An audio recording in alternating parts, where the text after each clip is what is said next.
వెంకటేశ్వర స్వామి వారి యొక్క ఆజ్ఞతో సాగేటువంటి తిరుమల తిరుపతి దేవస్థానముల యొక్క ఆధ్వర్యంలో సాగే సంస్థల్లో ఒకటైన హిందూ ధర్మ ప్రచార పరిషత్ వారి యొక్క ప్రణాళిక ప్రకారం హనుమకొండ, కాజీపేట, వరంగల్, తిరునగరిలో సుప్రసిద్ధిగాంచినటువంటి రామాలయంగా, హనుమదాలయంగా మన బాలసముద్రం ఏకశిలా పార్కు శ్రీ సీతారామచంద్ర ప్రసన్నాంజనేయ స్వామి దేవాలయంగా వారు గుర్తించి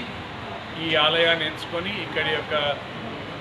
ప్రధాన అర్చకుల యొక్క సహకారంతో, కమిటీ వారి సహకారంతో ఇక్కడ ఏర్పాటు చేసిన కార్యక్రమాలు 10వ తేదీ ఏప్రిల్ 2024 అంటే నిన్నటి నుంచి మొదలుకొని ఈరోజు, రేపు, ఎల్లుండి ఇలా ఒక వారం పాటు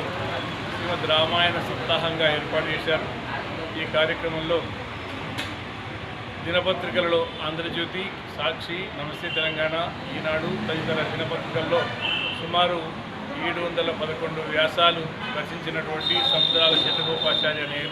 నేను ప్రవచనాన్ని రామాయణం సమకాలీన వ్యక్తులకే కాక మానవ